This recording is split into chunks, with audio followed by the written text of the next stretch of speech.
हम उस परमेश्वर के वचन की ओर चले और बाइबल से, नए नियम से, बाइबल में नए नियम से इब्रानी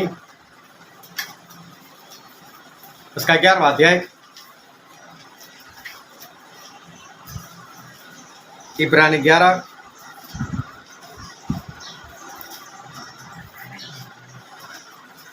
और उसके 23 वचन से लेकर उसके 28 वचन तक। इब्रानी 11 23 से 28। विश्वासी से मूसा के माता पिता ने उसको उत्पन्न होने के बाद 3 महीने तक छिपा रखा, क्योंकि उन्होंने देखा कि बालक सुंदर है और वे राजा की आज्ञा से न डरे। विश्वास से मूसा ने सयाना होकर फिरौन की बेटी का पुत्र कहलाने से इनकार किया, इसीलिए कि उसे पाप में थोड़े दिन के सुख भोगने से परमेश्वर के लोगों के साथ दुख भोगना अधिक उत्तम लगा। उसने मसीह के कारण निंदित होने को मिस्र में बाजार से बड़ा धन समझा, क्योंकि उसकी आंखें फल पाने की ओर लगी थी। विश्वास से राजा के क्रोध से न डरकर उसने मिस्र को छोड़ दिया, क्योंकि वह अंत्य को मानो देखता हुआ डर रहा। विश्वास से उसने फंसा हुआ लहू छिड़कने की विधि मानी कि पगलों का नाश करने वाला इस्राएलियों पर हाथ लगाए। परमेश्वर पिता का वचन हमारे लिए बहुत ही आशीषित है और परमेश्वर पिता का वचन सच्चा है और बाइबल में लिखा है, यदि तू सच्चाई को जानेगा तो सच्चाई तुझे आज़ाद करेगी। और ध्यान से आज एक बार फिर से परमेश्वर के वचन को सुनना, क्योंकि आज एक बार फिर हमारे परमेश्वर अपने वचन से हम सभी से बातचीत करने वाले।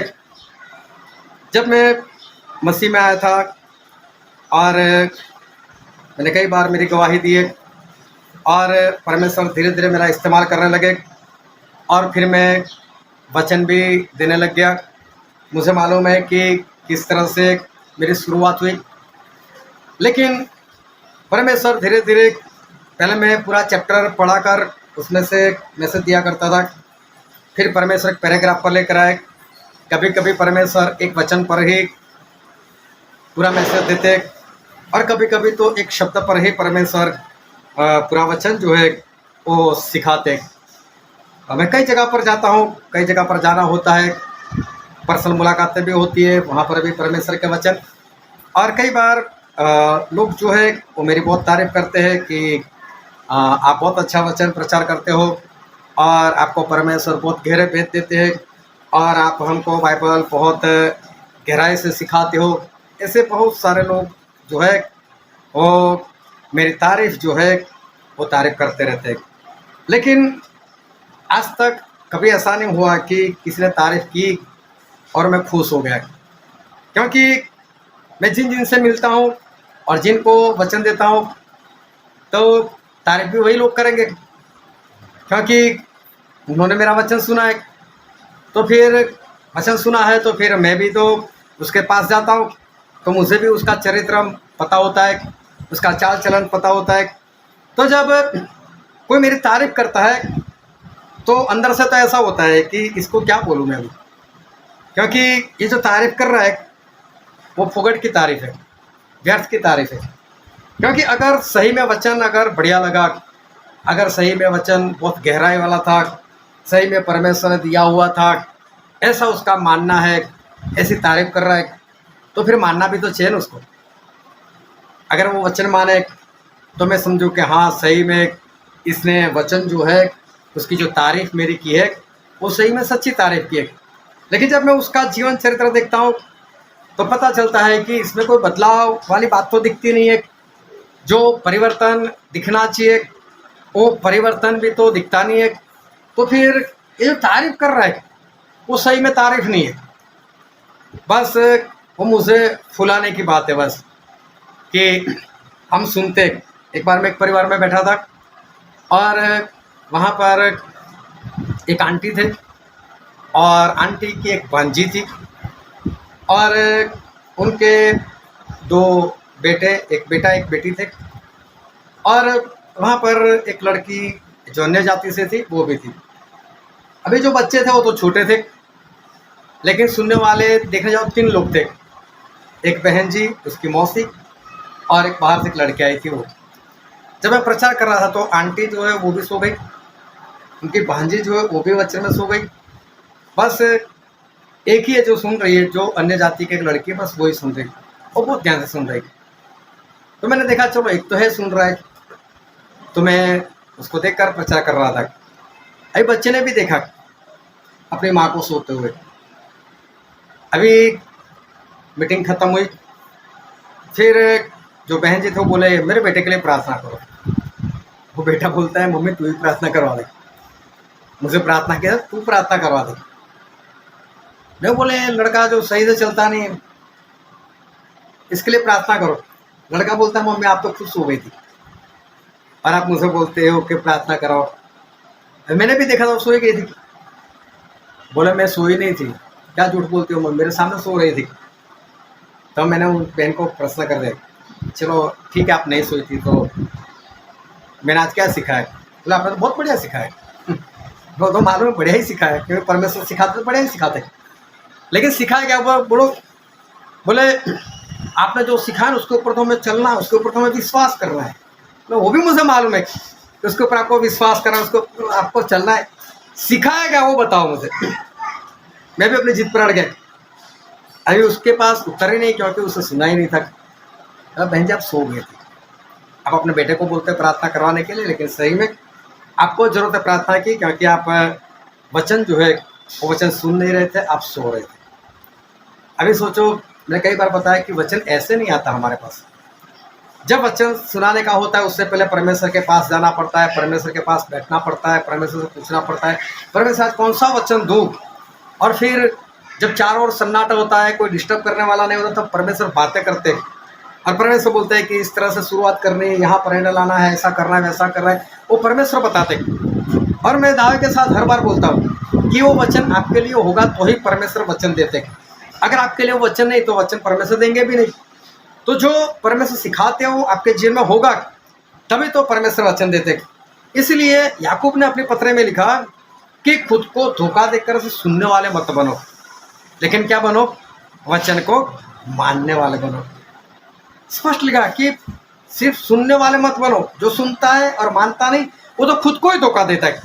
तो परमेश्वर बोलते हैं कि वचन को सुनकर खुद को धोखा देने वाले नहीं, लेकिन वचन को मानने वाले बनो।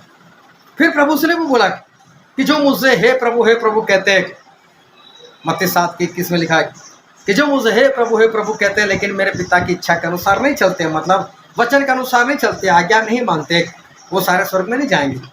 मतलब हे प्रभु करने से कुछ नहीं होने वाला, लेकिन वचन मानने की ज़रूरत है। वचन मानने के लिए सही से सुनने की ज़रूरत है, उसको हृदय में उतारने की ज़रूरत है।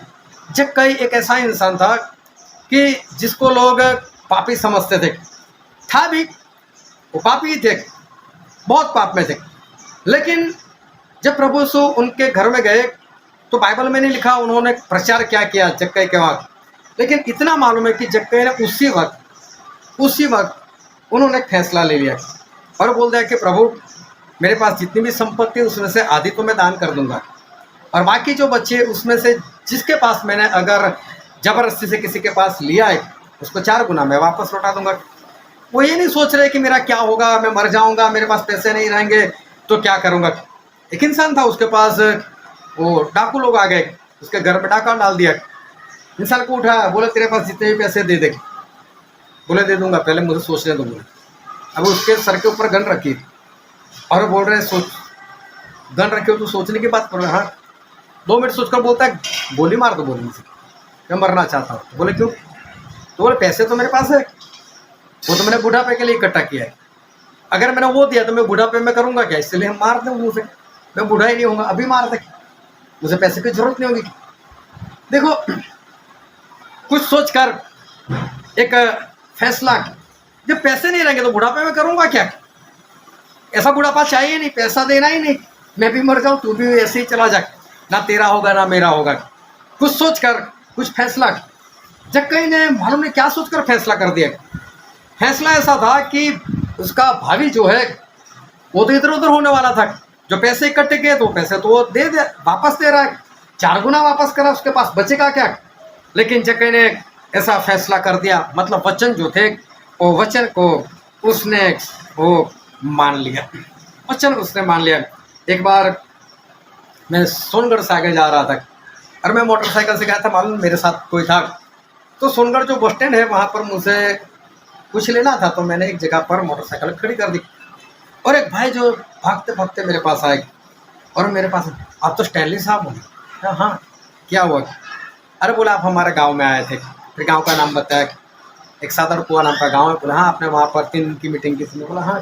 बोला आपने है ना ऐसा ऐसा प्रचार किया था, आपने ये वचन से ऐसा सीखा। वो तो मुझे वचन सुनाने के लिए बैठ गया और जो वचन उसने सीखा था वो बताने लगा। कम से कम उस बात को उस वक्त 1 साल से ज़्यादा हो गया था और मुझे इतना आनंद आया, इतना आनंद आया कि 1 साल के बाद ये इंसान को सारे वचन याद है कि मैंने क्या सिखाया था।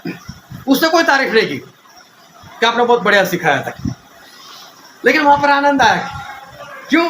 क्योंकि जो वचन वहाँ पर सिखाए गए थे वो उसको याद था।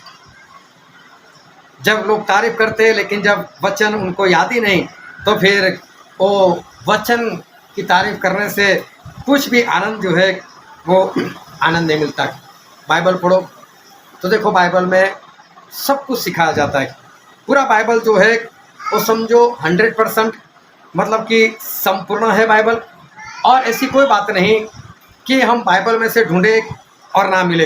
कोई भी समस्या आपके जीवन में हो और उस समस्या को लेकर बाइबल में उसका कोई हल ना निकाला हो, ऐसा बाइबल में नहीं है। वहाँ तो बाइबल में सब कुछ जो है वो मिल ही जाता है।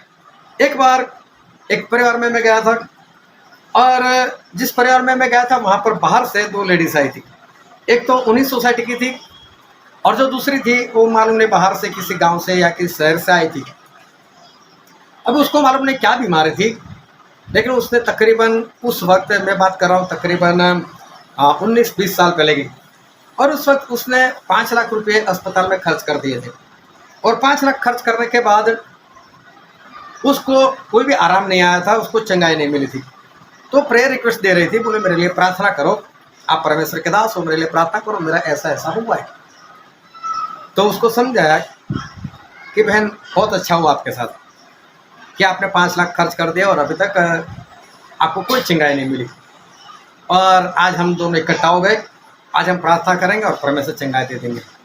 क्योंकि बाइबल में लिखा है एक स्त्री थी जिसको 12 साल से लहू बहता था, और बाइबल में ऐसा लिखा है कि उसने अपना सब कुछ जितना था सब कुछ 100% डॉक्टर लोगों के पीछे अस्पताल में गवा दिया था। उसके पास कुछ भी नहीं बचा और फिर भी उसकी बीमारी नहीं गई और वो उससे दुगुना ज़्यादा बीमार हो गई थी। मैं बोला इस तरीके जैसा होता होता आपके साथ आप बच गए। उनको ऐसा सिखाया कि अच्छा वो आपको पता चल गया कि डॉक्टर से कुछ नहीं होता और इस तरह की जो हालत हुई ऐसी ना हो, उससे पहले हम मिल गए, अभी हम प्रार्थना करेंगे, परमेश्वर आपको चंगाई देंगे। लेकिन वो भड़क उठी मेरे को, बोला झूठे झूठे परमेश्वर के दास है। बोला क्या हुआ? अरे वो डॉक्टर को ज्ञान परमेश्वर देते।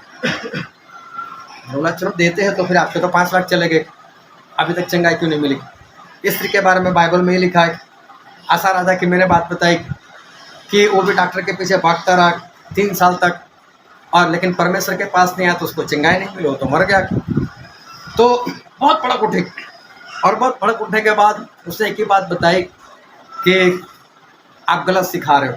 तो ठीक है, अभी जिसके घर में हम इकट्ठा होते वातावरण थोड़ा सा तापमान जो वहाँ का बढ़ गया, लेकिन जिस बहन का घर था बोले चले में एक काम करें, प्रार्थना करवा दें, बात को ख़त्म करो। ठीक है, मेरा एक साथी था, मैंने बोला अभी तू ही प्रार्थना कर, होना तो कुछ है नहीं, तो मैंने बोला तू ही प्रार्थना करवा दे। मेरे साथी ने प्रार्थना करवा दी। उसने प्रार्थना में यही शब्द बोला है, परमेश्वर इसकी हालत तो जो 12 साल की जिसको लहू बहता उसके जैसी हो गई, इसको ज्ञान दो कि ये डॉक्टर के पीछे ना पाए। वो प्रार्थना से और भड़क उठी। अभी क्या हुआ, उसके 4-5 दिन के बाद उसी सोसाइटी की जो औरत थी जो इस बहन को लेकर आई थी, वो दोनों ने मिलकर हमारा मुकाबला किया था, उनको डांटा था, झूठा बोला था, और वही बीमार हो गए। पैरों का दर्द आ गया। 4 दिन में 4 डॉक्टर बदल दिए, कुछ भी हल नहीं। तो जहाँ पर हम इकट्ठा होते उनके घर हम गए थे उन्होंने बुलाया, जाओ यार उसके पास जाओ, आप ऐसा मत रखना दिल में। लेकिन उसके पास जाकर अभी उसकी परिस्थिति ऐसी है, 4 डॉक्टर बदल चुके हैं, तो आप प्रार्थना करो जाकर। मैं तो खुश हो गया, चलो अभी तो उसको पता चला। अरे वहाँ पर गए, उन्होंने भी अच्छे से हमको बिठाया, फिर हमारी बात चल पड़ी। फिर मैंने बताया कि देखो अच्छा है, परमेश्वर ने आपको बता ही दिया कि डॉक्टर को परमेश्वर ज्ञान नहीं देते। वो फिर भड़क उठी, वो ऐसा किससे बोला? नहीं, एक डॉक्टर और अभी मैं बदलूंगी, कोई बात नहीं, लेकिन डॉक्टर को परमेश्वर नहीं बनाए। फिर हमारा तो वैसा हो गया। अभी वो जो बहन बाहर से आई तो थी ना, अभी इसके साथ हमारा ऐसा हो गया। फिर उसका पति बोलता है प्रार्थना करो यार, बात को ख़त्म करो, ठीक है। फिर प्रार्थना करके वहाँ से निकल गए।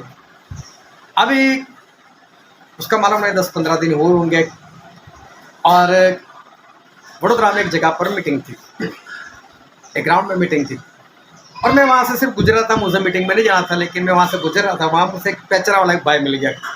हम दोनों बातें कर रहे थे, तभी ये औरत जो है वो आ रही थी। अभी भी उसके पैर में दर्द था, अभी भी लंगड़ाते हुए चल रही थी। काफ़ी वक्त हो गया था इस बात को। मैं सोचा फिर आगे मालूम नहीं क्या होगा आज। मैंने बोला तो कुछ बात ही नहीं करनी। अभी वो आया तो उसने मुझे नहीं बुलाया, लेकिन वो भाई साहब को बुलाया। फिर मुझसे बोला प्रेज द लॉर्ड, तो उसके साथ बात करने लगी। अभी वो जो था वो आम विश्वासी था, तो उसने कैसे लंगड़ा चल रहे हैं? बोला हाँ पैरों में दर्द है, ऐसा वैसा है, इतना वक्त हो गया अभी तक चंगाई नहीं मिली। तो बोलते हैं अच्छे डॉक्टर के पास जाओ ना। वो लड़का बोल रहा है अच्छे डॉक्टर के पास जाओ ना। अरे स्त्री ने बोला नहीं, डॉक्टर नहीं, परमेश्वर चंगाई देते हैं। मैं इतना खुश हो गया, मतलब प्रेज द लॉर्ड कि चलो जो भी हुआ उनके साथ। लेकिन अभी वचन जो है वो वचन उन्होंने माना है। परमेश्वर ने जो वचन दिया है वो इसीलिए दिया है। और आपकी कोई भी समस्या, कोई भी बीमारी हो, लेकिन जब भी मुझे कोई ऐसा बताता है, कोई अपनी घटना बताता है, कोई अपनी बीमारी बताता है, कोई अपनी समस्या बताता है, जैसे बताते हैं वैसे ही परमेश्वर जो बाइबल से कुछ ना कुछ याद दिला देते। देखो बाइबल में इसको कहने के लिए ये वचन पढ़ा है, और ये वचन उसको पढ़ा, इससे उसको हौसला मिले या तो उसको डांट मिले, जो भी है। लेकिन परमेश्वर जो है वो बाइबल से वो याद दिला देते हैं कि हाँ बाइबल में ऐसा लिखा है, और बाइबल में किसी भी समस्या का हल जो है वो वहाँ पर हमको मिल ही जाता है। और जब उसके अनुसार सामने वाले के साथ अगर बात हो, अगर वो परमेश्वर के वचन मान ले, तो फिर सब कुछ ठीक हो जाता है। बाइबल जो है चाहे कितना भी पुराना है, लेकिन आज भी इसमें सभी बातें जो है वो नहीं है। एक बार मैं कहीं पर बैठा था, और एक भाई साहब ने मुझे बोला, मैंने उनको पूछा कि आपके घर में क्या सिखाया था? तो मुझे बोला कि मुझे सब कुछ याद था, लेकिन जब आप पूछते हो ना तभी मैं भूल जाता हूँ। तो हमें पूछने से क्या होता है? पूछना तो है, लेकिन मेरे पूछने से भूल जाते हो, ये तो कोई सही बात तो हुई नहीं। सही वक्त पर अगर वचन याद ना रहे, सही वक्त पर अगर वचन आपको याद ना आते हो, तो फिर उसका फायदा क्या? वचन याद रहने चाहिए, और सही वक्त पर वो याद भी आ जाना चाहिए कि मुझे इस वक्त ये काम करना है। एक लड़का था जवान, और एक बार कहीं पर उसको पाप में गिरने की संभावना थी, और पाप भी बड़ा था, और संभावना समझो 100% तक थी। लेकिन तभी अचानक से उसे मेरा चेहरा दिखाई दिया, और उस पाप के विरोध में जो बाइबल में बात लिखी थी, जो मैंने उसको सिखाई थी, उसको याद आ गई, और वहाँ से वो पलट कर भाग गया। मुझे फ़ोन किया, बोले टेली भाई मुझसे आपसे मिला। मैंने बोला क्या हुआ? बोले आज पूरी संभावना थी कि मैं पाप में पड़ने वाला था, लेकिन तभी पहले तो मुझे आपका चेहरा दिखाई दिया, और फिर आपने जो बात सिखाई थी वो मुझे याद आ गई कि तो पाप है, मुझे नहीं करना है। और बोले मैं वहाँ से भागकर यहाँ पर आ गया। देखो यही बात पाप होने के बाद याद आ जाती कि नहीं करना था, या तो पाप होने के बाद हो सकता है फिर से इस बारे में बात हो जाती है, उसको याद आ जाता है। लेकिन फ़ायदा क्या था? फ़ायदा तब है जब सही वक्त पर वो वचन जो है वो वचन याद आ जाए। हालेलुया। तो वचन को याद रखना सीखो। जब भी आप वचन सुनते हो, उसको लिख लिया करो, घर में जाकर सबसे पहले वही काम करो। क्या आज मैंने कौन सा वचन सीखा, सही सिखाया गलत सिखाया, एक बार फिर से सारा रिवीजन कर दो, तो ताज़ा ताज़ा होता है, तो सब याद रह जाता है। और जब कभी भी ऐसी अवस्था में, ऐसी परिस्थिति में आप होगे, तो आपको वचन याद आ जाएगा। क्योंकि वचन याद नहीं रहने के कारण कैसी कैसी समस्या आती है। आज परमेश्वर हमसे वही बात बताने वाले। जब परमेश्वर ने मूसा को चुना और मूसा को मिस्र देश में भेजा, और मूसा मिस्र देश में गए और लोगों को कहा कि परमेश्वर ने मूसा आपके पास भेजा है और इसलिए भेजा है कि आप लोगों को मिस्र से मैं आज़ाद कराऊं, फिर उनकी गुलामी से आज़ाद कराऊं।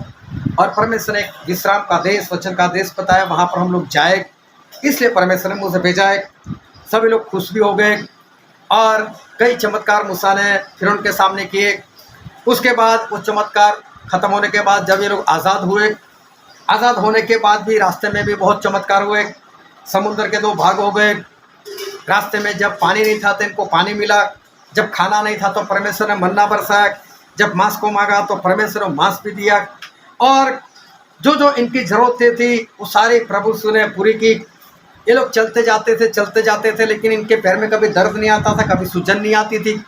इतना ही नहीं, जब हम वचन पढ़ते हैं और जब गहराई में जाते हैं, तो ये जो लोग थे वो तो गुलाम बने हुए थे 400 साल से, और 400 साल के बाद वो वहाँ से निकले थे। अभी देखो रास्ते में इनके पास कोई कमाई नहीं है, रास्ते में अगर इनको कपड़े की ज़रूरत पड़ती है तो कपड़ा खरीदने के लिए कहाँ पर जाए, कपड़ा बनाए कैसे। और देखो जिसके पास जो भी कपड़ा था, बाइबल में लिखा है कि परमेश्वर ने उस कपड़े को पुराना तक नहीं होने दिया। 40 साल तक एक ही कपड़ा इनको चलता रहा। इसका मतलब ये है कि जो बच्चा उस वक्त बाहर मिस्र देश से बाहर जो पैदा हुआ होगा, या तो मिस्र में पैदा होकर निकला होगा, वो 40 साल का हो गया जब वो लोग विश्राम के देश में गए। वो 40 साल तक तो उसको कितने कपड़ों की ज़रूरत पड़ती। लेकिन जैसे जैसे बच्चा बड़ा होता था, उसके कपड़े भी बड़े हो जाते थे, उसके जूते भी बड़े हो जाते थे। परमेश्वर ने जैसे उसमें भी जान डाल दी। लेकिन परमेश्वर बहुत बड़े बड़े ऐसे चमत्कार किए, और चमत्कार करने के बाद उनको विश्राम के देश के पास जाकर उनको पहुंचा दिया। अभी सामने विश्राम का देश है, वचन का देश है, और उसको प्राप्त करना है। लेकिन यरदन के उस पार और यरदन के इस पार 2 हिस्से थे। उसमें यरदन के इस पार जब ये लोग पहुंचे और वहाँ के राजा लोगों को मूसा के जरिए मरवा दिया, और ये लोग लड़ाई जीत कर आए और वो वतन उनको मिल गया, तो वहाँ पर 2 कुल थे, एक तो रूबेन और दूसरा था गाद। तो इन लोगों ने इस प्रदेश को देखा, इस जगह को देखा, तो उसमें हरियाली बहुत थी, पशुओं के लिए चारा बहुत था, और इस कारण से उन्होंने मूसा से ऐसा कहा कि मूसा, हमको यरदन के उस पार मत लेकर जा, हमको तो यहीं पर रहने दे, क्योंकि हमारे पास पशु बहुत है और यहाँ पर हरियाली बहुत है, तो हमें और हमारे पशुओं के लिए ये जगह बहुत अच्छी है। मूसा, ये जगह तो हमको दे दे। और गिनती में ये बात हम पढ़ते, गिनती का पुस्तक उसका 32वां अध्याय, और पढ़ो तो कोई शुरू से, गिनती 32 और शुरू से पढ़ो। रूबेनियों और गादियों के पास बहुत जानवर थे।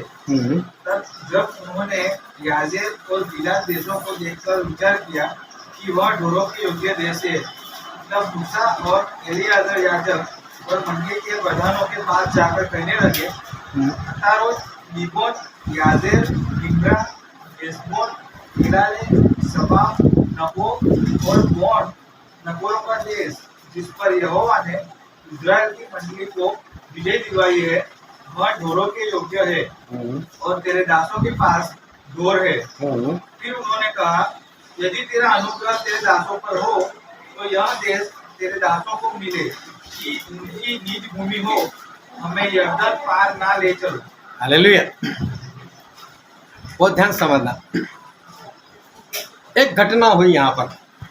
घटना ऐसी हुई कि जो इलाका था वो इजराइल लोगों ने जीत लिया था। अब ये इलाके के मालिक इजराइल बन गए, और वहाँ पर हरियाली बहुत थी, चारा बहुत था। और रूबेन और गाद लोगों ने देखा कि हमारे पास पशु बहुत है, तो उन लोगों ने पहले आपस में बात की होगी, हमारे पास पशु बहुत है, जगह भी बहुत अच्छी है पशु के लिए। तो चलो हम मूसा से बात करते, हम दूसरे याजक लोगों से बात करते, और हम ऐसा करते हैं कि ये जगह हमारे लिए मांग लेते, ये पशु के लिए बहुत ही अच्छी है। हालेलुया। क्या याद आ रहा है कि ऐसा पहले भी किसी के साथ हुआ था बाइबल में? अब्राहम और लोत। हालेलुया। ऐसी घटना पहले भी एक बार हो चुकी थी। इन्होंने देखा जगह बढ़िया है, हरियाली बहुत है, चारा बहुत मिलेगा, और हमारे पास पशु भी बहुत है, ये जगह हमारे लिए बहुत अच्छा है। लेकिन ऐसी ही घटना एक बार पहले हो चुकी थी और इनके ही पूर्वज लोगों के जीवन में हो गई थी।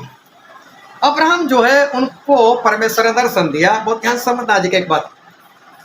परमेश्वर ने अब्राहम को दर्शन दिया और बोला कि जो देश मैं तुझे दिखाता हूँ वहां चला जा, अपने पिता और पिता के देश को छोड़ दे और यहाँ से निकल। और अब्राहम जाने के लिए तैयार हो गए। तो लूत जो थे वो अब्राहम के भतीजे थे। तो लूत बोलता है अब्राहम चाचा मैं भी आपके पास आता हूँ, मैं भी आपके साथ चलूंगा। अब्राहम बोलता तू भी चल। अभी अब्राहम धनवान थे, अब्राहम के पास बहुत पशु थे, लेकिन भतीजे के बारे में ऐसा नहीं लिखा कि उसके पास बहुत पशु थे, उसके पास कुछ नहीं था। वो तो अब्राहम के साथ बोले कि परमेश्वर ने बुलाया तो चलो मैं भी अब्राहम के साथ मैं निकल चलता हूँ। दोनों निकल गए। अभी अब्राहम के कारण लूत को भी बहुत आशीष मिली। वो ध्यान समझना, अगर आप आशीषित व्यक्ति के साथ रहोगे ना तो आशीष आपके ऊपर भी आती है।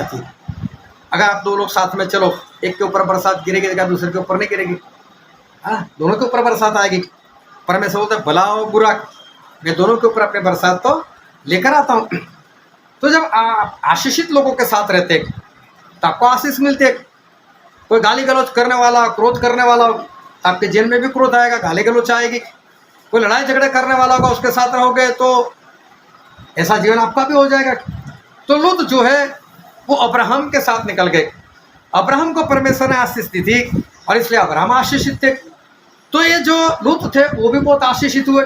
अभी इनके पास भी पशु आने लगे, इनके पशु भी बढ़ने लगे, और इतने तक पशु बढ़े कि ऐसा हुआ कि अब्राहम और लूत दोनों के पशु एक जगह पर साथ में नहीं रह सकते थे।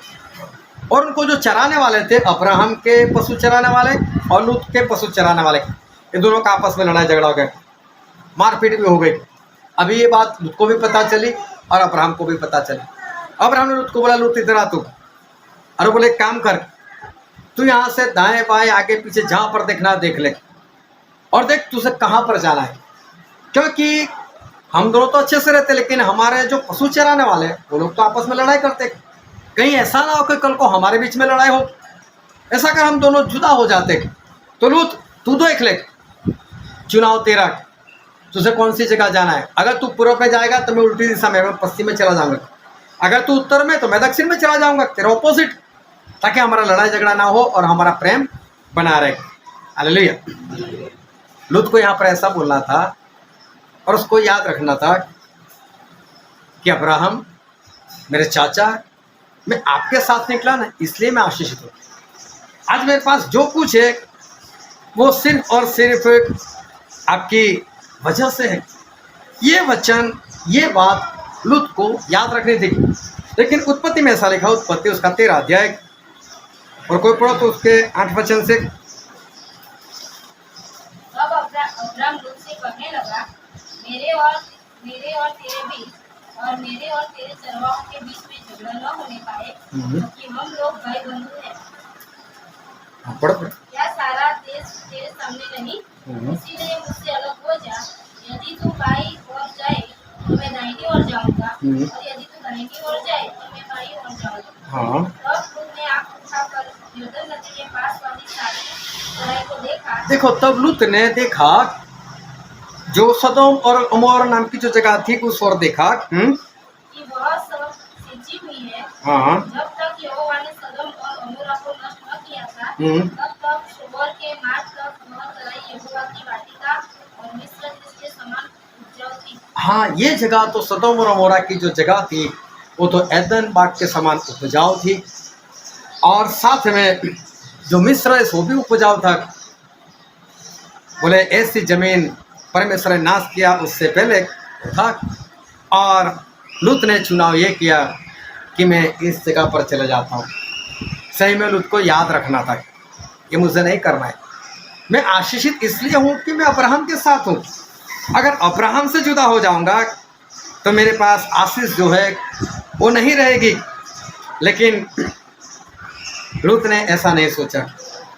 लूत ने देखा जगह बहुत बढ़िया है, मेरे पास भी पशु ज़्यादा है, हरियाली है, चारा है।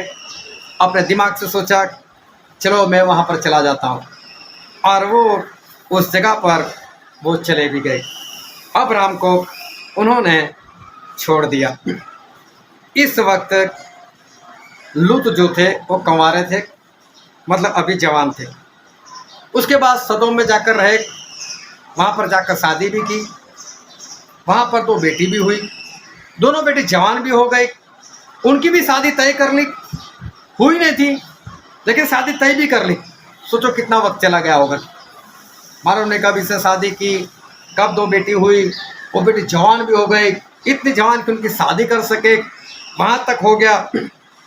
और अभी लूत जो है वो मेरे ख्याल से कुछ बूढ़े हो गए होंगे। और ऐसे वक्त पर जो सदोम और अमोरा और वहाँ के जो लोग थे उनके अंदर जो पाप था वो भयानक सा था। और परमेश्वर ने देखा कि सदोम और अमोरा में पाप इतना है कि मुझे इसका नाश करना चाहिए। तो परमेश्वर आया अब्राहम के पास, अब्राहम को बोल भी दिया कि अब्राहम मैं तो वहाँ का नाश करने के लिए जा रहा हूँ। अब्राहम को लूत याद आया कि लूत क्या करो। उन्होंने बच्चे बोला कि लूत को बचाओ, और परमेश्वर वहाँ पर गए भी सही, लूत के घर में ठहरे और लूत के घर में चमत्कार भी किया। लूत का और उसकी पत्नी का हाथ पकड़ा, उसकी दोनों बेटियों का हाथ पकड़ा, और परमेश्वर ने उस लूत और उसकी पत्नी और उसके दोनों बच्चों को वहाँ से निकाल दिया।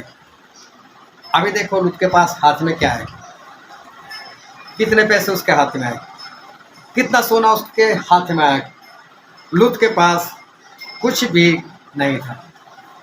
मुझे लगता है लूत जहाँ पर रहते होंगे ना वो घर बहुत बढ़िया बना होगा, एक आलीशान सा महल जैसा एक घर बना होगा। और देखो वो सब कुछ चला गया, और पहाड़ की एक गुफा में उनको जाकर रहना पड़ा। उनके पास से वो चला गया।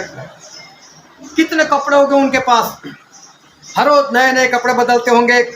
और देखो जो कपड़े पहने बस वही कपड़े पहनकर वो भाग गए। अभी तो ऐसा होगा कि नहाएंगे तो साथ में कपड़े धोएंगे, और कपड़े धोकर वो सुखाने के लिए रखेंगे। और जब तक कपड़ा नहीं सूखता तब तक मुझे लगता है कि तौलिया उनके पास होगा या नहीं होगा मालूम नहीं। तौलिया लपेट कर बैठते होंगे या ऐसे कहीं पर छुप कर बैठते होंगे मालूम नहीं। फिर जब कपड़े सूखते होंगे तब वो कपड़े पहनेंगे। अभी उनके पास कोई कारोबार नहीं। देखो उनके हालात जो है वो हालात वो कैसे हो गए। जो पशु थे उनमें से एक भी पशु नहीं बचा, उनके पास तो कुछ रहा ही नहीं। इतना ही नहीं, उसकी पत्नी जो निकली थी वो तो रास्ते में खत्म हो गई। जो 2 बेटियां थी हो सकता है अच्छे अच्छे गहने पहनकर घूमती होगी, लेकिन रात का वक्त था और इसलिए गहने निकाल कर बैठी होगी, तभी भागना हुआ वहां से। उसके हाथ में भी एक गहना नहीं है। मुझे लगता है सर से लेकर पांव तक वो गहने से लद कर वो इधर उधर घूमते हुए लोगों को बता दे कि देखो हम इतने धनवान हैं, हम इतने पैसे वाले। और देखो उसके हाथ में कुछ भी नहीं आया। कैसे हालात जो है वो हालात लूत के हो गए और उसकी बच्चियों के हो गए। कुछ वक्त पहले एक फैसला लिया था, आज उस फैसले का बदला मिल रहा है। और वो याद नहीं रखते वचन, वो परमेश्वर को याद नहीं रखते, वो अब्राहम को याद नहीं रखते, वो परमेश्वर की उस आशीष को याद नहीं रखते कि मैं अब्राहम के साथ हूँ तो ही मैं आशीषित हूँ। और देखो वो छोड़कर चले गए और आखिर में एक दिन ऐसा आया कि फल जो है उनको भुगतना पड़ा। अभी देखो उस अब्राहम से इसहाक हुए, इसहाक से याकूब हुए, याकूब से 12 गोत्र हुए, उन्हीं गोत्रों में से रूबेन है, उन्हीं गोत्रों में से एक गाद है। अभी ये लोग भी उस लुत की तरह वो जगह मांग रहे हैं कि मूसा हमको ये वाली जगह दे दे। तो बोले कौन सी? तो बोले यहाँ पर चारा बहुत है, यहाँ पर हरियाली बहुत है, हमारे पास पशु बहुत है। तो इनको तो याद आना चाहिए ना कि मूसा ने उत्पत्ति लिखा हुआ है, और उत्पत्ति में तो ऐसी बात लिखी हुई है कि ये गलती तो लूत ने की थी और उसको भुगतना पड़ा था, तो मेरे साथ वही होगा। हमारे घर में जो इलेक्ट्रिसिटी है, अगर उसका जो वायर अगर खुला रह जाए और अगर गलती से किसी का हाथ वहाँ पर लग जाए तो उसको क्या लगेगा? करंट लगेगा। अगर दूसरा बोलता है ला मुझे चेक कर दे, मुझे भी करंट ही लगता है या गुदगुदी होती है, तो क्या होगा? वही होगा ना। दूसरी बार भी करंट ही लगेगा ना, 10 दिन के बाद भी करंट ही लगेगा ना। उसका जो भी फल है वो एक ही रहता है। जो गलती लूत ने की, अगर वही गलती कोई भी करता है, चाहे आज करे, तो जो फल लूत को मिला ना वही फल उसको भी मिलेगा। रूबेन जो है उसको ये बात याद नहीं आ रही, गाद जो है उसको ये बात याद नहीं आ रही। उन्होंने मूसा के पास मांगा तो मूसा ने तो दे दिया, बोलो कोई बात नहीं, आप रहो यहाँ पर, अगर आपके पास पशु ज़्यादा है तो कोई बात नहीं, आप यहीं पर रहो। और देखो वो दोनों वहीं पर रुक गए। लेकिन एक बात ध्यान से समझना, फल वही मिलता है, एक की गलती तो फल भी उसके समान ही मिलता है। उसके बाद ये लोग लड़ाई करने के लिए गए, यरदन के उस पार गए, पूरे इजराइल को वतन मिल गया। और फिर यहोशू की पुस्तक में ऐसा लिखा, यहोशू की पुस्तक उसका 22वां अध्याय और 23 वचन से कोई पढ़ो तो। यदि आज के दिन हमने वेदी को इसलिए बनाया हो कि यहोवा के पीछे चलना छोड़ दे, व इसलिए कि उस पर होम बलि, अन्न बलि व मेल बलि चढ़ाए, तो यहोवा आप इसका हिसाब ले। अभी हुआ ऐसा कि सारे इजराइल के जो 10 कुल है वो उस पार है, इधर है 2 कुल, और मूसा ने अपनी ओर से मनाशे के आधे कुल को भी इनके साथ रख दिया था। अभी देखो हम तो 2 कुल की बात करें जिन्होंने मांगा। अभी सारी लड़ाई खत्म हो गई और ये लोग वापस आए, तो बीच में यरदन नदी जा रही है, और जैसे कि बंटवारा हो गया ना, ऐसा इनको महसूस हुआ कि हमारे सारे भाई लोग उधर और हम 2 पुत्र इधर आ गए। वापस आने के बाद पता चला हम हमारे मित्र, हमारे दूसरे भाई जो है उनके साथ तो हम नहीं है। तो उन्होंने बड़ी सी वेदी बना ली, जैसी वेदी परमेश्वर ने मूसा को बनाने को बोला था, और साथ में ये भी आज्ञा थी कि और कोई ये वेदी नहीं बनाएगा। लेकिन इन लोगों ने ऐसी बड़ी वेदी बना दी, दूर से दिखाई दे ऐसी वेदी बना दी। पढ़ो आगे। और परंतु हमने इसी विचार और मनसा से यह किया है कि कहीं भविष्य में तुम्हारी संतान हमारी संतान से यह ना कहने लगे कि तुमको इस्राएल के परमेश्वर यहोवा से क्या कहा। हाँ, अब इनको डर लगने लगा। बोले भविष्य में ऐसा तो हम एक दूसरे को जानते हैं, लेकिन हमारे बीच में यरदन नदी कितनी बार पार कर उधर आएंगे, कितनी बार आप लोग पार कर इधर आएंगे, हमको मिलने जुले रहेंगे। अगर कल को ऐसा होता है कि दूसरी पीढ़ी आती है, दूसरी पीढ़ी आती है और लोग भूल जाते हैं, और वो लोग इस वेदी को देखे और यहाँ पर आकर बोले कि आप कौन हो, आप क्यों यहोवा को मानते हो, ये तो हमारे परमेश्वर, तुम क्यों मानते हो। तो बोलते ये वेदी हम उस वक्त दिखाएंगे कि देखो आपके वहाँ मिलाप वाले तंबू में जो वेदी यही है ना, ऐसी इसकी डिज़ाइन है ना। तो हमने ऐसा इसलिए बनाया था कि हम भी आपके ही हो गए। देखो खतरा भी महसूस होता है कि हम अकेले हो गए, इनको लगता है। और आगे पढ़ो। क्योंकि हे रूबेनियों, हे गादियों, यहोवा ने जो हमारे और तुम्हारे बीच में यरदन को हद करा दिया है, इसलिए यहोवा में तुम्हारा कोई भाग नहीं है। ऐसा कहकर तुम्हारी संतान हमारी संतान में से यहोवा का भय छुड़ा देगी। इसलिए हमने कहा आओ हम अपने लिए एक वेदी बना ले, वह होम बलि व मेल बलि के लिए नहीं, परंतु इसलिए कि हमारे और तुम्हारे और हमारे बाद हमारे और तुम्हारे वंश के बीच में साक्षी का काम दे, इसलिए कि हम होम बलि, मेल बलि और बलिदान चढ़ाकर यहोवा के सम्मुख उसकी उपासना करें और भविष्य में तुम्हारी संतान हमारी संतान से यह न कहने पाए कि यहोवा में तुम्हारा कोई भाग नहीं। हाँ देखो कितना डर लगने लगा। मांग तो लिया, अभी पछता रहे कि फोगट में मांगा। इससे अच्छा तो अंदर चले गए होते तो सभी साथ में मिलकर तो रहते। अभी सभी लोग ये दोनों कुल वो पछता रहे, कहीं कल को हमारा रिश्ता ही ना टूट जाए, कल को हमारी संतान जो नाश में ना चली जाए, वो परमेश्वर को छोड़ ही ना दे, ये लोग छुड़ा ना दे। कितना डर लग रहा है। एक गलती अगर दूसरी बार तो वही बात होगी। इनको ये वचन याद नहीं है कि मूसा ने उत्पत्ति में ऐसा लिखा है कि लूत के साथ क्या हुआ था। अगर वचन याद आ जाता है ना तो ये लोग गलती नहीं करते। गलती इंसान से इसीलिए होती है कि उसको वचन याद नहीं रहता। इंसान पाप इसीलिए करता है कि उसको वचन याद नहीं रहता। नामान कोड़ी वो आया तो सही एलिशा के पास, और एलिशा ने उसके साथ बात की, जा तू यरदन नदी में जा और वहां पर 7 बार डुबकी लगा दे तो तेरा जो कोढ़ है वो कोढ़ चला जाएगा। और जब नामान ने ऐसा किया तो उसका कोढ़ चला गया। कोढ़ चला गया तो बहुत खुश हो गए, एलिशा के पास वापस आए और एलिशा को बोला कि एलिशा मैं तेरे बहुत सारे गिफ्ट लेकर आया, मैं तो सोना लेकर आया, मैं तो चांदी लेकर आया, मैं तो कपड़ा लेकर आया, बोले इसको ग्रहण कर। और एलिशा ने मना कर दिया, ये सब कुछ तेरे पास होते हुए भी तुझे तो मेरे पास आना पड़ा ना, मैं तो झोपड़ी में रहता हूँ, तुझे मेरी जरूरत महसूस हुई, मुझे कहा तेरी जरूरत महसूस हुई। एलिशा बोल नहीं रहे ऐसा, लेकिन इसके पीछे जो समझ है कि जरूरत तो तुझे मेरी है, मुझे तेरी जरूरत है, तो फिर ये तेरा सोना तेरा चांदी जो तुझे नहीं बचा सकता, तेरा कोढ़ नहीं दूर कर सकता, मुझे लेकर क्या फायदा, नहीं चाहिए मुझे। और ये जो नामान थे वो वहां से चले गए। लेकिन एलिशा के जो नौकर थे गेजी, गेजी ने देखा इतना सोना है, इतना चांदी, ये कपड़े मेरा मालिक ले नहीं रहा है, मैं तो पक्का लूंगा ही लूंगा। और नामान निकल गए और ये पीछे भाग कर गए और उनको जाकर खड़ा किया। बोले क्या हुआ? नामान बोल रहे क्या हुआ, सब ठीक तो है? बोले तेरे जाने के बाद कुछ मेहमान हमारे वहाँ आए और उनको देने के लिए हमारे पास कुछ नहीं, इसलिए मेरा मालिक ने बोला है सोना दो, चांदी दो, कपड़े दो। बोले मैं तो इसी के लिए लेकर आया, जितना चाहे ले जाओ।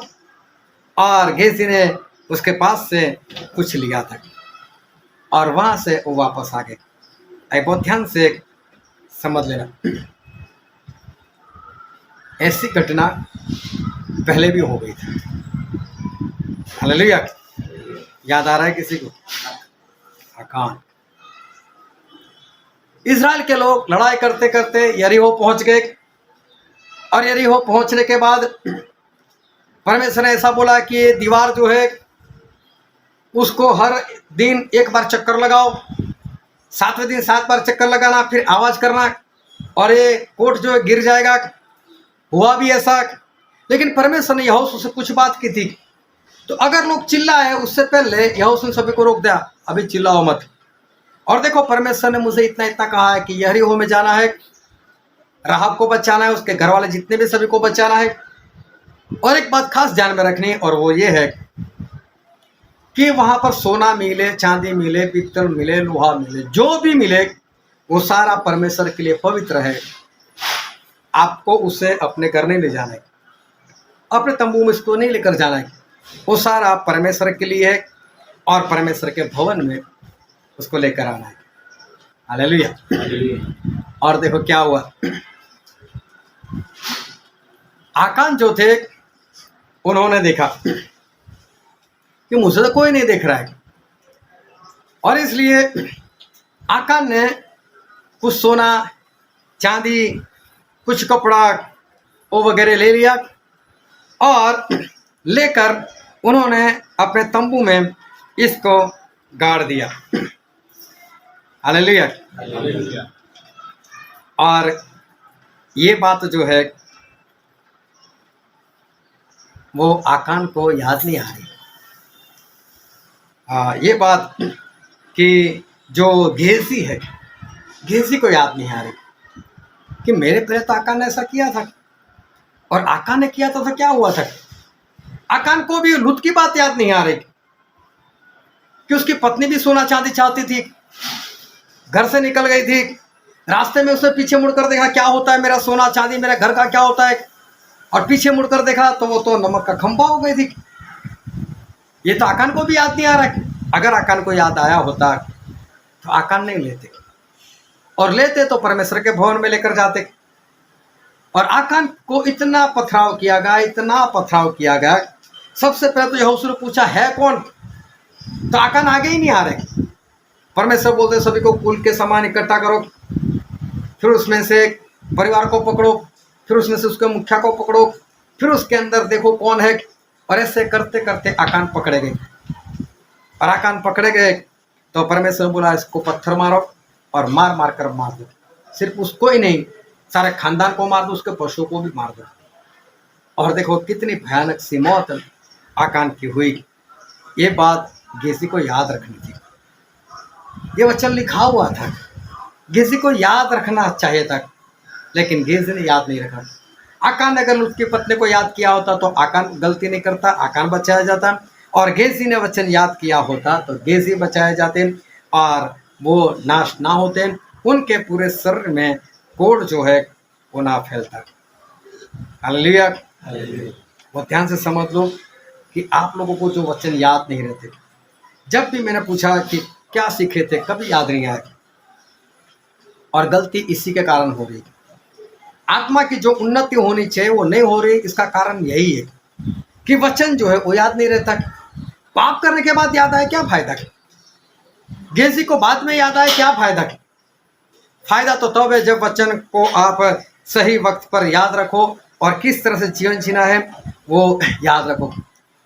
रूबेन ने और गाद ने ऐसा फैसला किया कि हम तो यहीं पर रहेंगे। उनको वो वचन जो है वो वचन याद नहीं आता। और मालूम है दूसरा कारण क्या है? दूसरा कारण ये है कि ये लोग अपनी निगाह से देख रहे हैं, ये लोग अपने समझ से देख रहे हैं। इतना चारा है, इतनी हरियाली है, पशु भी तो सबसे ज़्यादा हमारे ही पास है, तो जगह तो हमारे लिए अच्छी है। अगर ऐसे वक्त पर किसी को अगर याद भी दिलाओ, पता है लूत ने क्या किया था, तो क्या बोलेंगे मालूम है? उसकी बात छोड़ोगे, वो लूत था, लूत के साथ ऐसा हो गया, मेरे साथ नहीं होगा। क्योंकि देखो ये हरियाली देखो। एक भाई साहब थे और वो किसी कंपनी में अकाउंटेंट की पोस्ट पर थे। और अकाउंटेंट मतलब कि एक ऐसा इंसान जो पैसों की देखभाल कैसे करें उसको पता चलता है। और सेमी गवर्नमेंट उनकी कंपनी थी। वहाँ पर कुछ स्कीम आई होगी कि अगर आप लोग यहाँ से निकलना चाहे, इस्तीफा देना चाहो तो दे दो और यहाँ से निकल जाओ, हम कुछ ज़्यादा पैसे देंगे। तो भाई साहब ने सोचा चलो मैं तो परमेश्वर की सेवा करना चाहता हूँ, मैं परमेश्वर की सेवा करूँगा, पैसे लेकर यहाँ से निकल जाओ। पैसे लेकर निकल गए और फिर उन्होंने कुछ फिक्स डिपॉजिट वगैरह कुछ किया और ऐसा कुछ उन्होंने सिस्टम बनाया, योजना बनाई कि हर महीने उनके पास ब्याज के पैसे आते रहे और उनका गुजारा चलता रहे और जो पैसे कंपनी में से मिले वो वैसे के वैसे ही उनके पास बने रहे। एक बार हमारी बात चल पड़ी, मुझे पता चला, मैंने बोला भाई साहब आपने गलत किया। बोले क्यों? मैंने बोला परमेश्वर तो कुछ और सिखाते हैं। परमेश्वर बोलता है ब्याज मत लो। बोले बैंक के पास से नहीं ले, ऐसा कहाँ लिखा है? मैं बोला छोड़ो फिर, आपको मानना नहीं मानना आपकी मर्जी। परमेश्वर ने ऐसा भी कहाँ लिखा है कि बैंक के पास से लो?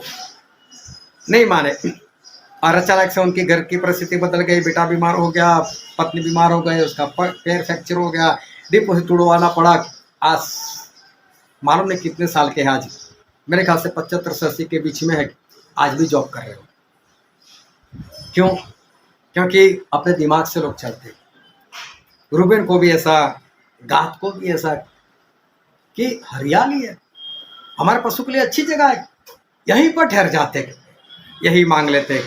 लोग अपने ऊपर विश्वास करते, अपने खुद के ऊपर भरोसा करते, अपने ज्ञान के ऊपर भरोसा करते और बाद में क्या होता है कि ये फंस जाते।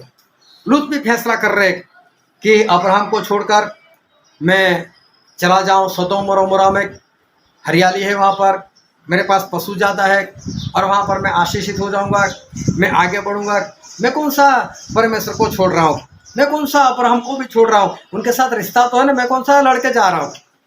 और लोग अपने आप पर भरोसा करते, अपने आप पर विश्वास करते, अपने ज्ञान पर विश्वास करते और देखो उनके साथ कैसा कैसा होता है। गेजी ने भी अपने ज्ञान के ऊपर भरोसा किया, अपने ऊपर विश्वास किया कि मैं हूँ, मैं कर लूँगा, मैं संभाल लूँगा। और देखो गेजी को पूरे शरीर में कोड़ हो गया।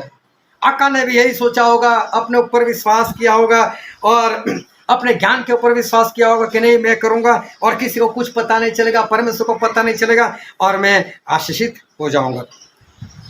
मालूम है खुद के ऊपर कौन विश्वास करता है, मालूम अपने खुद के ऊपर कौन भरोसा करता है। और बाइबल में ऐसा लिखा है, हम पढ़ते हैं नीति वचन का पुस्तक उसका 3रा अध्याय और 5, 6 और 7 वचन।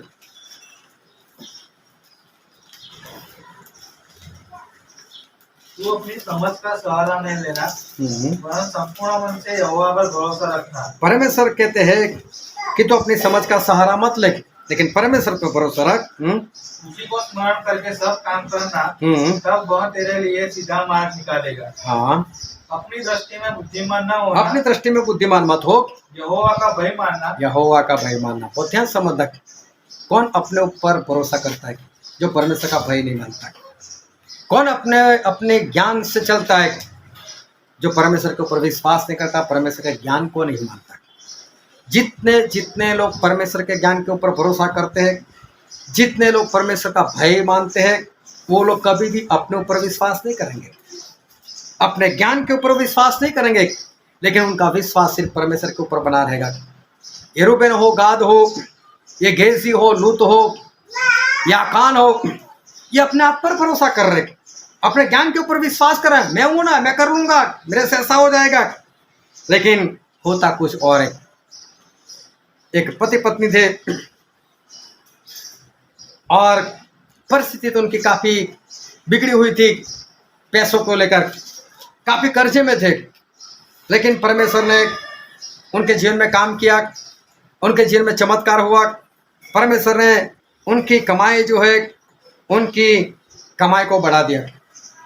कमाई भी इतनी बड़ी कि जो पहले ठीक से अपने बच्चों को खाना नहीं खिला सकते थे, वो भी बच्चों को कुछ ज़्यादा देने लगे। मैंने उनको डांटा, मैंने बोला देखो आपके पास कुछ नहीं था, खाने के लिए भी आपके पास कुछ नहीं था, परमेश्वर आपके जीवन में इतना काम किया है, तो आप अपने बच्चों को संभाल कर रखो। बच्चे हैं, जितना देना चाहिए इतना ही दो, उससे ज़्यादा मत दो। एक दिखाने लगे तो बच्चा 15-16 साल का था और उसको कार से भी महंगी मोटरसाइकिल ला कर दी, उसको कार से महंगी। और एक बार वो कार के साथ ही टकरा गया। कोई कार वाला रुका होगा, उसने ऐसे दरवाजा खोला तभी ये पीछे स्पीड से निकला, कार का दरवाजा पूरा टूटकर कहीं पर गिरा। इतनी भारी इसको बाइक ला कर दी। बच्चा बिगड़ता चला गया। कार वाले ने कुछ केस करने को बोला, कोई बात नहीं, पैसा दे देंगे। पैसे वाले थे, पैसे देने लगे, सब कुछ निपटा दिया। फिर भी मैंने उनको डांटा, मैंने बोला देखो आपका बच्चा मरता बच गया, कहीं ऐसा ना दूसरी बार मर जाए, लेकिन ऐसा हमारे पास है, हम देंगे, हमारे पास है, हम देंगे। और बच्चे बिगड़ने लगे। बच्चा कभी कभी शराब पीने लगा, सिगरेट तो घर में भी बैठकर पीने लगा। तब उसकी आयु थी वो मुश्किल से 16 साल की थी। और मुझे बोल रहे मेरे बच्चे को समझाओ ना, सिगरेट पी रहा है। लेकिन बता ऐसे रहे थे कि तो हमारा स्टेटस है, मेरा बच्चा सिगरेट पीता है। अंदाजा ऐसे था, लेकिन बता मुझे ऐसे रहे थे। लड़की जवान हो गई, वो भी व्यभिचार में चली गई, लड़का भी व्यभिचार में चला गया, जुआ खेलने लग गया। और एक बार मुझे पता चला ये सर्जना में अपार्टमेंट या सामने सोसाइटी में आज वो बहन रहती है। पहले बाहर रहती थी, अपना घर छोड़कर अभी यहाँ रहती है। मैं यहाँ पर आता हूँ हफ्ते में कम से कम एक बार यहाँ पर आता, कभी उनको मिलने में नहीं जाता कि परमेश्वर को छोड़कर वो पैसों में चले गए।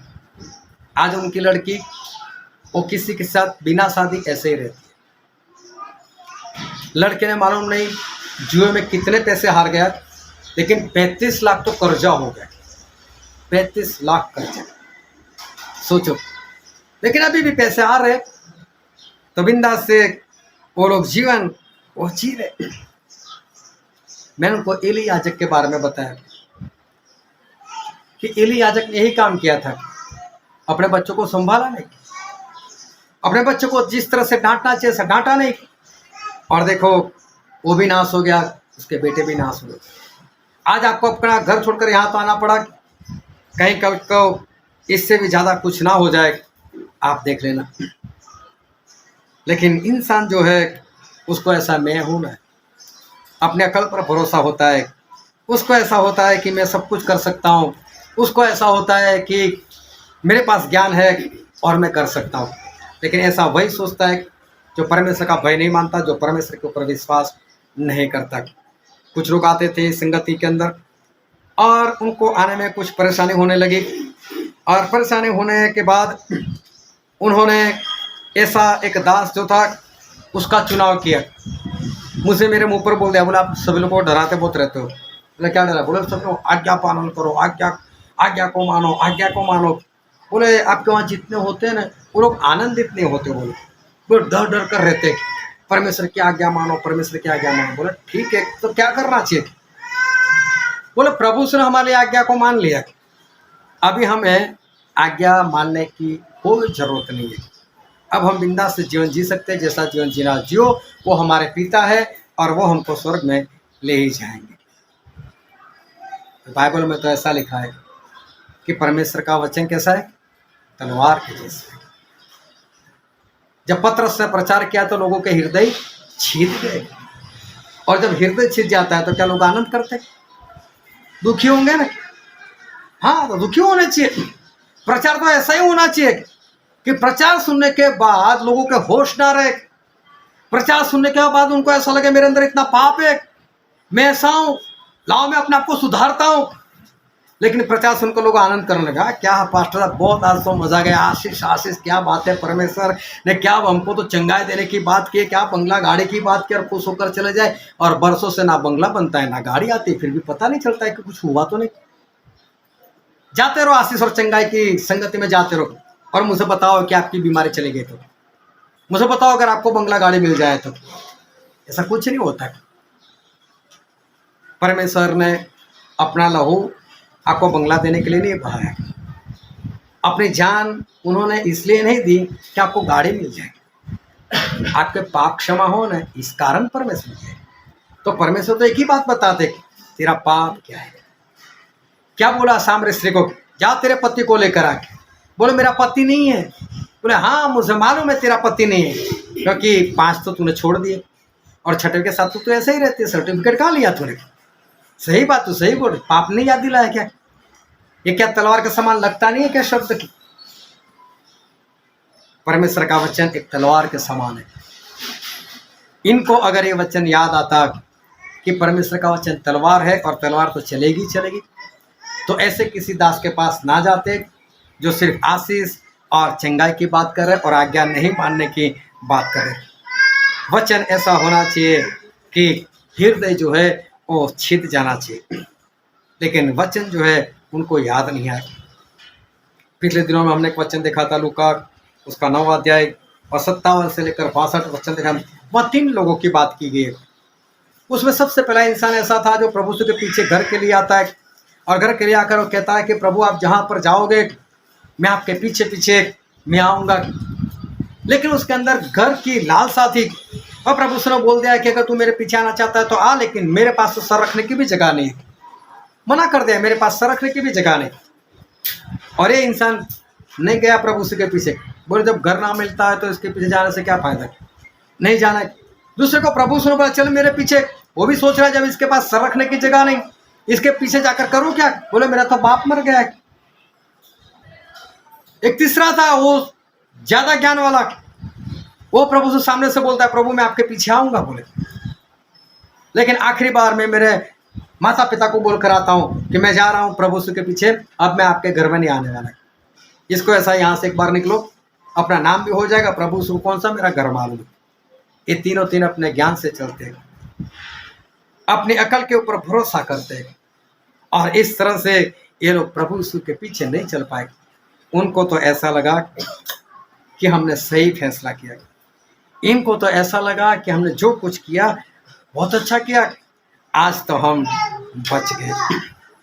अपना ज्ञान, अपनी समझ, अपने ऊपर विश्वास, और यही सब कुछ देखकर लोग फैसला करते।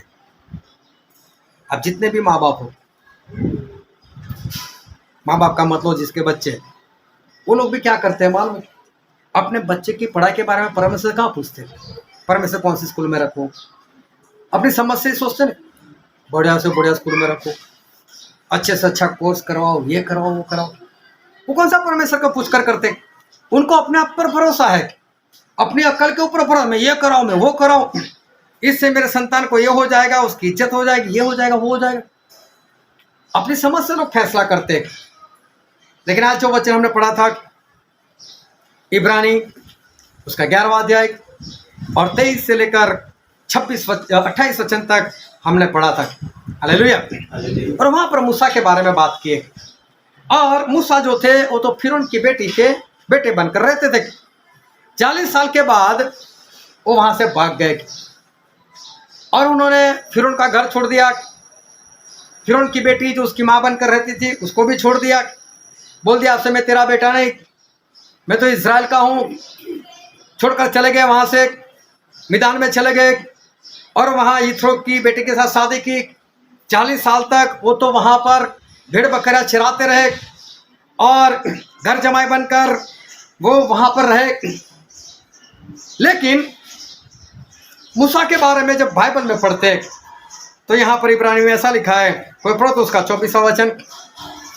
विश्वास ही से मूसा ने सयाना होकर फिरौन की बेटी का पुत्र कहलाने से इनकार किया। विश्वास ही से, हालेलुया, इस शब्द को ध्यान में रखना। विश्वास ही से, किससे? विश्वास ही से मूसा ने सयाना होकर, सयाने का मतलब क्या होता है? जिसको भले बुरे का ज्ञान है, जो समझ सकता है मेरी भलाई किस में है, जो ये सोच सकता है मेरी बुराई किस में है, मुझे क्या करना चाहिए, सही फैसला क्या है, जिसको ये समझ है वो सयाना। मूसा ने सयाना होकर, विश्वास ही से मूसा ने सयाना होकर फिरौन की बेटी का बेटा मानने से इनकार कर दिया। हालेलुया। मूसा ने फैसला कर दिया, अब फिरौन मैं तेरे साथ नहीं रहूंगा, मैं तेरी बेटी के साथ नहीं रहूंगा। अगर देखो वहां पर नहीं रहते तो मौत है, बचना है तो भागना है। भागेंगे तो फिर कोई भविष्य है ही नहीं, एक झोपड़ी तक नहीं उसके पास, कुछ भी नहीं है मूसा के पास। लेकिन देखो फैसला क्या लिया, फिर से पढ़े 24 वचन। विश्वास ही से मूसा ने सयाना होकर फिरौन की बेटी का पुत्र कहलाने से इनकार किया। हालेलुया। विश्वास ही से मूसा ने फैसला किया। अगर ज्ञान से करता था मैं छोड़ सकता हूँ, यहाँ तो ऐशो आराम है, यहाँ तो मेरा भविष्य है, भविष्य में मैं फिरौन बन सकता हूँ, भविष्य में तो मेरा अच्छा हो जाएगा, मैं ऐसा हो जाऊंगा, मैं वैसा हो जाऊंगा, मेरा अलग से महल हो जाएगा। बहुत कुछ अपने दिमाग से सोच सकते थे, अपनी अकल से चल सकते थे। लेकिन मूसा ने फैसला किया और वो भी कैसा? विश्वास से। हालेलुया। फिर आगे पढ़ो क्या लिखा है। इसीलिए कि उसे पाप में थोड़े दिन के सुख भोगने से, पाप में थोड़े दिन सुख भोगने से परमेश्वर के लोगों के साथ, परमेश्वर के लोगों के साथ मतलब इज़राइल लोगों के साथ दुख भोगना अधिक उत्तम लगा। दुख भोगना अधिक अच्छा लगा। हालेलुया। अगर आज किसी को बोलो कि अगर आप यहाँ से निकलकर इज़राइल के नागरिक बन जाओ तो खुशी खुशी लोग भागेंगे ना, हाँ मैं जाना चाहता हूँ। लेकिन उस वक्त तो गुलाम था, इनका कोई भविष्य, इज़राइल लोगों का कोई भविष्य था? कब आज़ाद हो क्या पता था? मूसा तो अभी भी भाग रहे, और भागने का मतलब है कि अभी तो मूसा भी आज़ाद नहीं करवा सकते, कोई भी भविष्य नहीं। लेकिन देखो मूसा ने फैसला क्या किया, कुछ नहीं चाहिए, मैं तो परमेश्वर के लोगों के साथ गुलाम बना रहूंगा, दुख भुगतता रहूंगा। लेकिन वहां फिरौन के घर में जो पाप का सुख मिलता है वो नहीं। लेकिन ऐसा फैसला कैसे किया? विश्वास। मुझे तो लगता है कई लोगों ने बोला होगा सुन पागल हो गया, पागल कुत्ते ने काटा मूसा, कितना तेरा अच्छा भविष्य था, कल तू हमारे लिए भी कुछ कर सको, भाग क्यों निकला है वहां से? लोग बोलते हैं ना, क्या फैसला ले रहे हैं, तेरा दिमाग चलता है कि नहीं चलता है? वो तो बाद में पता चलता है जब लूत के जैसा होता है, जब रूबन और गाद के समान होता है तब पता चलता है ऐसा नहीं करना था। जब आकान के समान होता है तब पता चलता है ऐसा नहीं करना था। लेकिन तब तक मैं तो बहुत होशियार, मैंने तो ऐसा कर दिया, मैं तो ऐसा कर दिया। लेकिन जब भुगतना पड़ता है तब याद आता है ऐसा नहीं किया होता तो अच्छा था। मूसा ने अपने ऊपर कोई भरोसा नहीं किया। और आगे पढ़ो क्या लिखा है। उसने मसीह के कारण निंदित होने को मिस्र के भंडार से बड़ा धन समझा। हालेलुया। निंदित होना धन है ऐसा समझा, और देखो मिस्र के धन को लात मार दी, नहीं चाहिए। देखने जाओ तो ये पागलपन है। उस जमाने में मुझे नहीं मालूम मूसा को कोई मिला होगा या नहीं मिला होगा, लेकिन जो मिले होंगे उन्होंने तो यही बताया तू पागल है। ये इजराइल लोगों के लिए, ये जो गुलाम बने 400 साल से गुलाम, इनके लिए पागल है तू क्या? ये कोई एडवांस कंट्री है क्या? इनके पास क्या कोई टेक्नोलॉजी है क्या? ये कोई सामर्थ्य प्रजा है क्या? तू इनके लिए सब कुछ छोड़कर आ गया। लेकिन मूसा ने फैसला कैसे किया था? विश्वास ही से। हालेलुया। क्या आज ऐसा फैसला कोई ले सकता है? मूसा ने ऐसा फैसला लिया। कैसे लिया मूसा ने फैसला? विश्वास ही से। मूसा ने विश्वास से फैसला लिया। क्या कभी मूसा को पछताना पड़ा? आया ना, मूसा को कभी नहीं पछताना पड़ा, लेकिन आकान को पछताना पड़ा, गेजी को पछताना पड़ा, रूबेन गाद को पछताना पड़ा, लूत को पछताना पड़ा।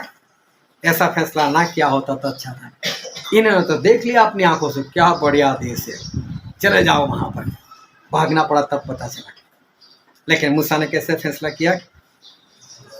विश्वास से फैसला किया। इतनी सारी मछलियां मिली, मछलियों का ढेर हो गया, उनकी किश्ती डूबने लगी, और तब पतरस फैसला क्या कर रहे हैं? नहीं चाहिए मछली, जिसके लिए पूरी रात मेहनत की थी। देखो, और अभी अचानक से पागल के समान नहीं चाहिए, फैसला कर लिया विश्वास से। क्या कभी पतरस को अफसोस हुआ कि मछली नहीं छोड़ना था? क्या पतरस को कभी पछताना पड़ा कि प्रभु उसके पीछे चलकर मैंने गलती कर दी? विश्वास से जब फैसला होता है ना, पछताना नहीं पड़ता। आप अपने अक्ल से चलोगे तो आज नहीं तो कल तो पछताना ही पड़ेगा। लेकिन जब विश्वास से करते हैं तो कभी भी हमें पछताना नहीं पड़ता। और वो विश्वास भी सिर्फ परमेश्वर के ऊपर होना चाहिए। प्रभु यीशु एक आम इंसान बनकर आए थे, एक मसीह बनकर आए थे, सर रखने की जगह नहीं। और पतरस ने फैसला ले लिया, नहीं मैं तो इसके पीछे ही जाऊंगा। ये होता है, विश्वास से फैसला लो तो कभी भी कुछ भी नहीं होता, कभी भी हमको पछताना नहीं पड़ता। एक भाई साहब थे, उसको मालूम नहीं शरीर में कुछ परेशानी हुई होगी, अस्पताल चले गए। डॉक्टर ने कुछ छानबीन की, कुछ रिपोर्ट निकाला, और उसके बाद उसको ऐसा कहा कि भाई साहब अब आपको भारी भोजन नहीं करना है। और भारी भोजन नहीं करना है मतलब कैसा भोजन करना है? हल्का भोजन करना है। अभी घर पर आकर सोचने लगा, हल्का मतलब क्या? तो हल्का तो पानी आता है। फिर याद आया कि अगर घी को पानी में डालते तो घी तो ऊपर तैरता है, इसका मतलब घी तो पानी से भी हल्का है। फिर बोले जब पकोड़े बनाते, भजिया बनाते, वो तो घी के ऊपर भी ऊपर रहता है, मतलब वो तो सबसे हल्का है, यही खाओ। और हल्का भोजन करता रहा और अटैक आ गया और मर गया, है ना। अपनी अकल से चलते,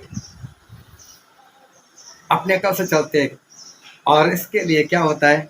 हमें पछताना पड़ता है, हमें पछताना पड़ता है।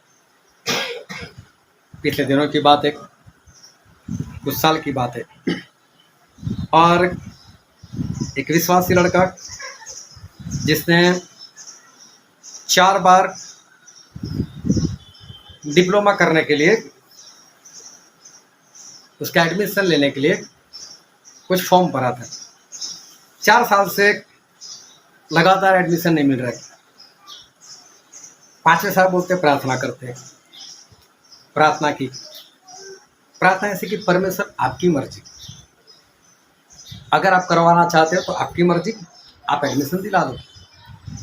अभी सोचो 4 साल से जो पढ़ाई से बाहर है और 4 साल से जिसको एडमिशन नहीं मिल रहा है, इसका मतलब परसेंटेज तो हाई फाई होंगे क्योंकि एडमिशन नहीं मिल रहा है ना। अभी परमेश्वर से प्रार्थना होगी।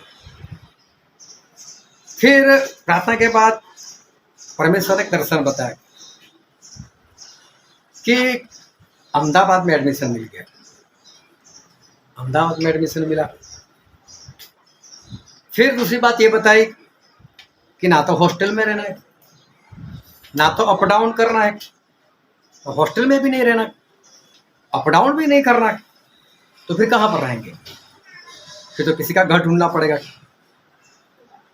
चलो प्रार्थना की कोई बात नहीं, परमेश्वर जैसा आप कहते वैसे एडमिशन मिला तो 2 जगह पर मिल गया, पास में आनंद में भी मिल गया। बोले ये अच्छा है, घंटे का रास्ता, जाओ और आ जाओ घर पर।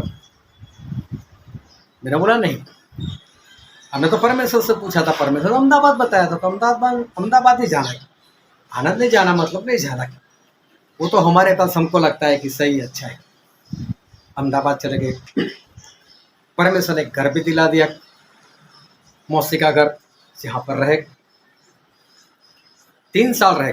कभी भी आप अपनी मौसी के घर 3 साल रहकर बताना, लड़ाई झगड़ा तो होगा ही होगा।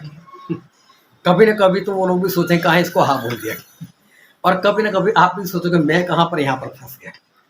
कभी न कभी तो भागना होगा ही, लेकिन लगातार संबंध बने रहे। इतना ही नहीं, वहाँ पर परमेश्वर का नाम भी गया।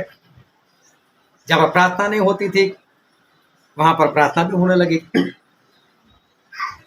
अभी 4 साल जो पढ़ाई से दूर है, उसको तो पहले डिप्लोमा का जो डी है वो भी नहीं पता चल रहा है, तो पढ़ना कैसे? बस जाओ, अटेंडेंस लगाओ, वहाँ से आओ, कुछ पता नहीं चल रहा है। मैंने बोला कोई बात नहीं, परमेश्वर ने बताया तो परमेश्वर करेंगे। अपने मित्र लोगों को पूछ रहे, कुछ तो सिखाओ यार, मेरे कुछ परसेंटेज आ जाए। जब रिजल्ट आता है उससे पहले मित्र लोग बात करें तो फेल ही होने वाला है। जब रिजल्ट आता है तो मित्रों से ज़्यादा परसेंटेज। बोले तो झूठ बोल रहा है, उसे आता है। अरे आता नहीं, वो क्या लिख कर आता है वो तो आज भी नहीं मालूम। रिजल्ट अच्छा आता है। उसके बाद कैंपस में कंपनी वाले लेने के लिए आ गए जॉब के लिए।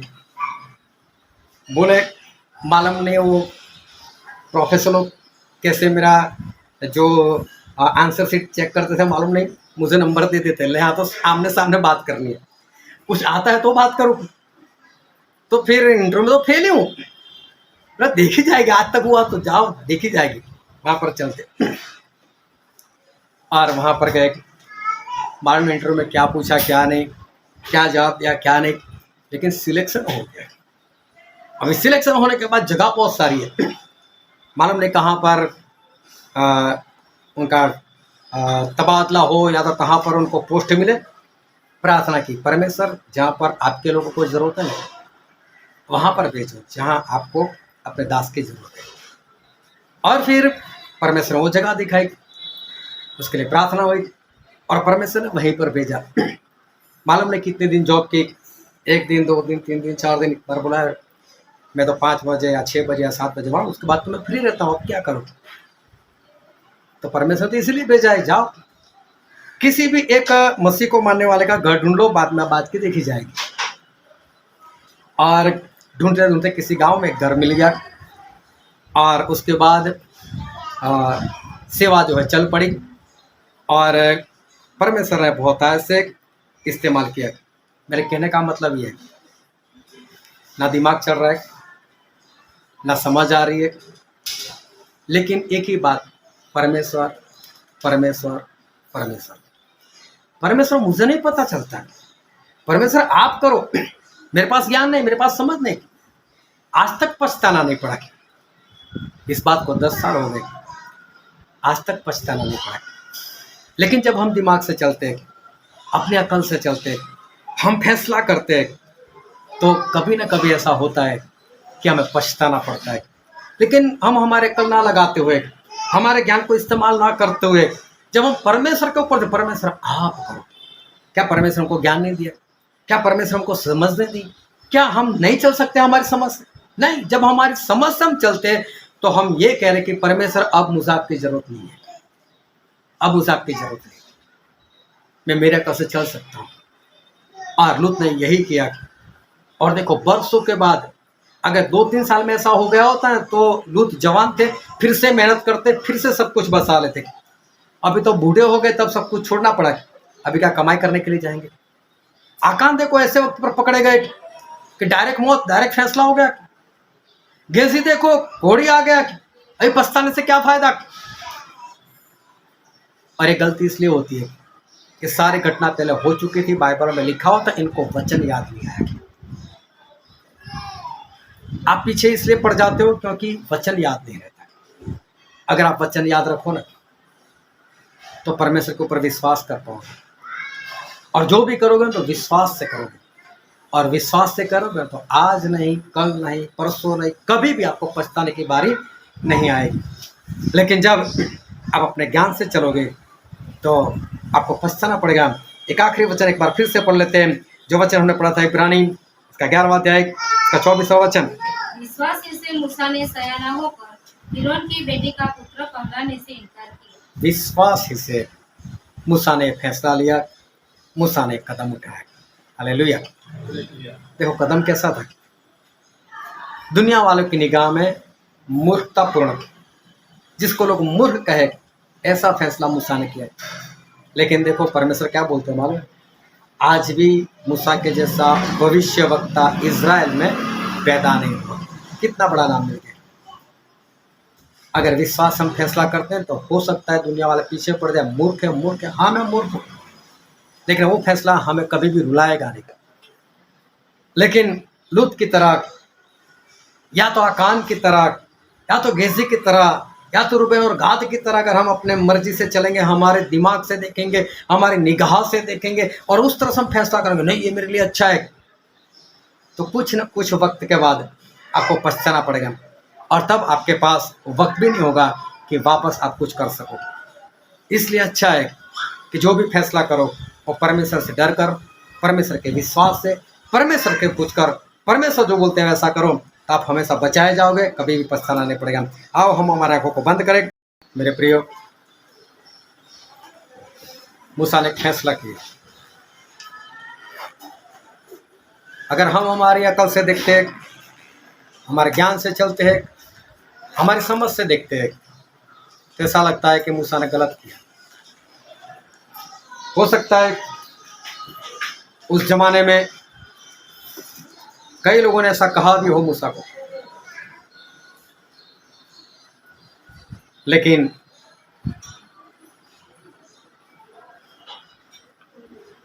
हमें पता चलता है कि मूसा को कभी पछताना नहीं पड़ा। एक मूर्खतापूर्ण फैसला, लेकिन सही में परमेश्वर के भय में और परमेश्वर के विश्वास में लिया हुआ फैसला, और मूसा को कभी भी पछताना नहीं पड़ा। लेकिन रूबेन और गाद, उन्होंने अपनी समझ का सहारा लिया।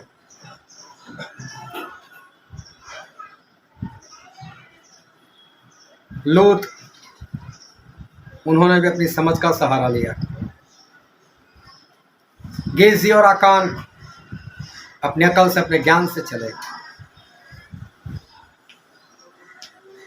और देखो उनको पछताना पड़ा। हम विश्वास से फैसला करें, अपने अकल से ना चले, परमेश्वर का भय माने, क्योंकि हमारे परमेश्वर का भय मानते हुए विश्वास से जब हम फैसला करते हैं, तब हमें कभी भी पछताना नहीं पड़ता।